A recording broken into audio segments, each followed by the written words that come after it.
நான் கபிலன். இது நான் திருச்சியில் கல்லூரியில் படிக்கும்போது நடந்த சுவாரஸ்யமான சம்பவம். அதை உங்களுடன் பகிரவே இந்த கதை.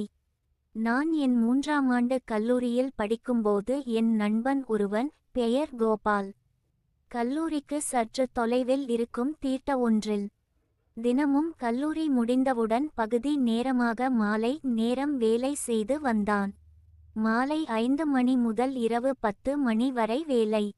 மாதம் 7000 சம்பளம் வாங்கினான். எனக்கு செலவுக்கு பணம் தேவைப்படவே நான் அவனிடம் எனக்கும் அதே இடத்தில் வேலை பார்த்து தருமாறு கேட்டேன். அவனும் எனக்காக தீர்த்த மேனேஜரிடம் பேசி வேலை வாங்கி தந்தான். நாங்கள் ஹாஸ்டலில் தங்கி படித்து வந்ததால் மாலை நேரங்களில் வேலைக்கு செல்ல தடையில்லை. வீட்டிற்கும் தெரியாமல் வேலைக்கு செல்ல முடிவு செய்தேன்.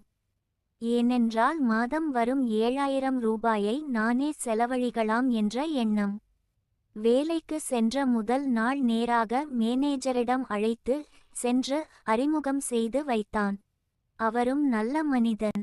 நன்றாக பேசி அடிக்கடி லீவ் போடக்கூடாது, முடிந்தவரை வேலையை விட்டு போக வேண்டாம், தியேட்டரில் வேலை ஆட்கள் குறைவாகவே உள்ளனர் என்று எனக்கு புரிய வைத்து வேலையை பார்க்குமாறு சொன்னார். நான் என் நண்பனுடன் சென்று முதல் நாள் வேலைக்கு சென்றேன்.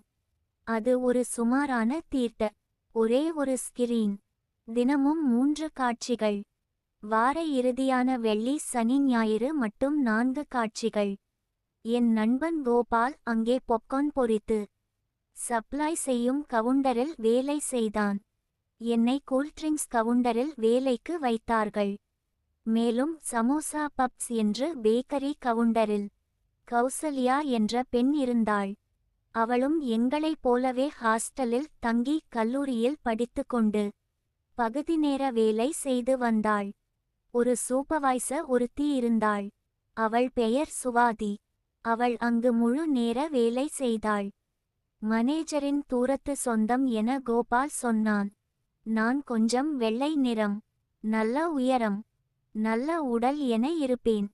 கோபால் என்னை விட சற்று நிறம் கம்மி, உயரமும் ஏறத்தாழ என் உயரம். என்னை விட சற்று உடல் பருமன் அதிகம். வேலை நன்றாக சென்றது. ரொம்ப வேலை இருக்காது. வார இறுதியில் மட்டும் நிறைய பேர் வருவதால் சற்று வேலை இருக்கும். வார நாட்களில் சுத்தமாக வேலை இருக்காது.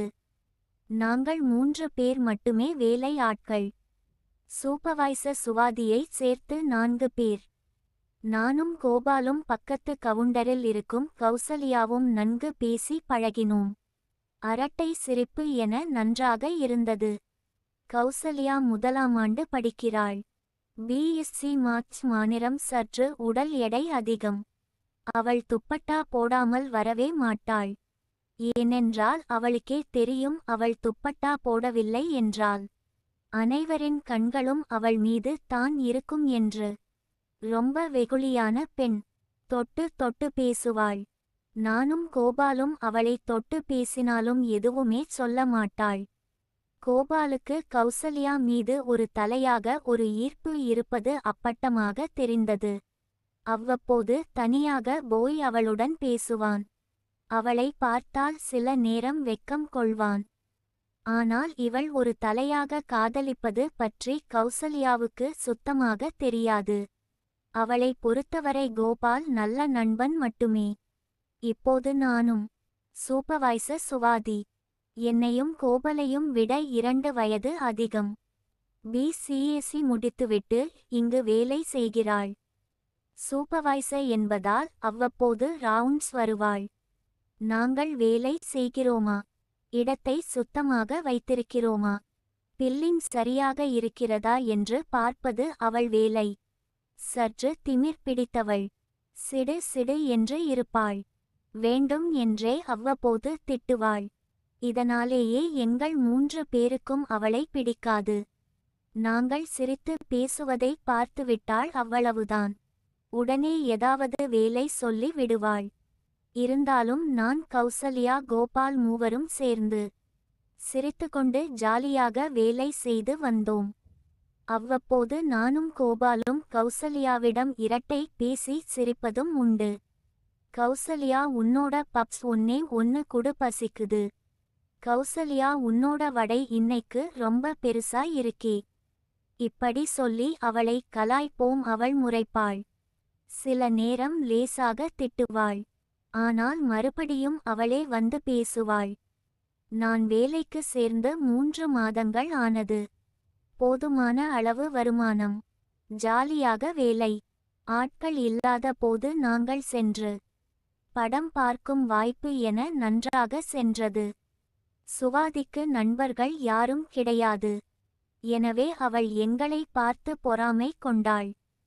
நாங்கள் சந்தோஷமாயிருப்பதை பார்த்து அவளுக்கும் ஆசை வரவே எங்களுடன் சேர்ந்து அவளும் நட்பாய் இருக்க ஆசைப்பட்டாள்.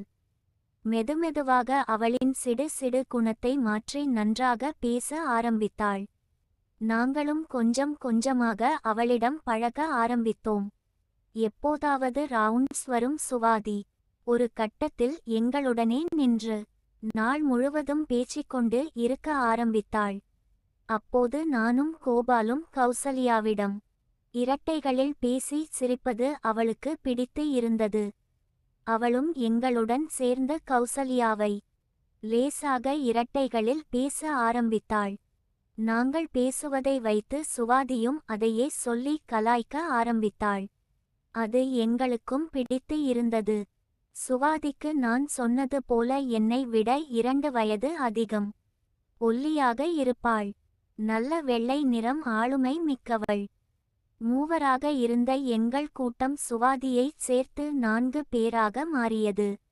சுவாதி இப்படி எங்களுடன் சேர்ந்து கொள்வாள் என்று நாங்கள் கனவில் கூட நினைக்கவில்லை. கௌசல்யாவை இரட்டை சொல்லி கலாய்க்கும்போது நான் வாய் தவறி சுவாதியையும் ஒரு நாள், சுவாதி, உனக்கு 2 பப்ஸ் இருக்கு, அதை இங்க வச்சிட்டு போ என்று சொல்லி கலாய்த்து விட்டேன். அவள் கோபப்படுவாள் என நினைத்தேன். ஆனால் அவளோ என்னை பார்த்து, டேய், ஓவரா பேசுனா கட் பண்ணிடுவேன் என்று கையால் கட் பண்ணும் செய்கையை செய்தாள். எனக்கு பல்பானது. அனைவரும் சிரித்தனர். எங்களுடன் சேர்ந்து ஆட்கள் இல்லாத போது அதே தியேட்டரில் படம் பார்க்க வந்தாள். கௌசல்யாவை தொட்டு தொட்டு பேசுவது போல சுவாதி என்னையும் கோபாலையும் தொட்டு பேச ஆரம்பித்தாள். நாங்கள் சகஜமாக பேச ஆரம்பித்தோம். நான் சுவாதியை அடிக்கடி தொட்டு பேசினேன். அது அவளுக்கு பிடித்து இருந்தது. இது இவ்வாறு இருக்க பொழுது போகவில்லை என்றால் கோபாலையும் கௌசல்யாவையும் இணைத்து வைத்து அவர்களை கலாய்ப்போம். நானும் சுவாதியும் கோபாலும் கௌசல்யாவும் காதல் ஜோடிகள் என சொல்லி வேண்டும் என்றே கிண்டல் அடிப்போம். கோபாலும் இப்படி கிண்டல் செய்வதை விரும்பினான். கோபாலின் ஒரு தலை காதல் என்றாவது ஒரு நாள் நிறைவேறும் என நினைத்தான். நாங்கள் கௌசல்யாவை கோபாலின் பெயர் சொல்லி கிண்டல் செய்வது தன் காதலுக்கு உதவும் என கோபால் நினைத்தான். கோபாலுக்கு கௌசல்யாவோட பப்ஸ் தான் பிடிக்கும் என்று சொல்லி சிரிப்போம்.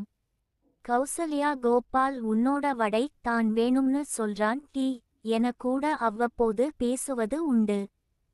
கௌசல்யாவை பப்ஸ் என்றே கூப்பிட ஆரம்பித்தோம். கௌசல்யாவுக்கும் எந்த அர்த்தத்தில் அழைக்கிறோம் என தெரியும். ஆனாலும் அவள் நாங்கள் நண்பர்கள் என்பதால் அதை ரசித்தாள். எங்கள் 4 பேருக்கு என்று ஒரு வாட்ஸ்அப் குரூப் ஆரம்பித்தோம். அரட்டை, மீம்ஸ், வீடியோஸ் என அனைத்தையும் பகிர்ந்து கொண்டோம். இப்படி போக நாங்கள் 4வரும் மிக நெருக்கமான நண்பர்கள் ஆனோம். அனைத்து நண்பர்கள் குழுவிலும் பேசிக்கொள்வது போல நாங்களும் கோவா போகலாம் என்று பேசினோம். அது பேசி 3 மாதங்கள் ஆகவே கோவா கனவில் தான் நடக்கும். எங்களுக்கு தொடர்ந்து 2 நாட்கள் கூட விடுமுறை கிடைக்காது. ஒருவர் வரவில்லை என்றால் மற்றொருவர் அந்த கவுண்டர் சேர்த்து பார்த்து கொள்ள வேண்டும். இதில் நாங்கள் 4 பேரும் ஒரே நேரத்தில் விடுமுறை எடுத்து சுற்றுலா செல்வது சொல்லவே வேண்டாம். நடக்காது என மனதை மாற்றிக்கொண்டு வேண்டாம் என முடிவு செய்தோம். தீட்ட ஓன வீட்டிற்கு இன்கம் டாக்ஸ் ரைட் வரவே அவர் சில லட்சங்கள் கருப்பு பணம் பதுக்கி இருப்பதாக பேசிக்கொண்டனர். ஆனால் சில அரசியல்வாதிகள் ஆதரவு இருப்பதால் கவலை இல்லை எனவும் மேனேஜர் சொன்னார். ஆனால் இப்போதைக்கு காலவரையின்றி தியேட்டரை மூடு சீல் வைப்பதாக சொல்லி. அன்று மாலை நாங்கள் எங்களை வேலையை நிறுத்த சொல்லி வெளியே போக சொன்னார் மேனேஜர். அப்போதே எங்கள் கண்முன்னே சீல் வைக்கப்பட்டது.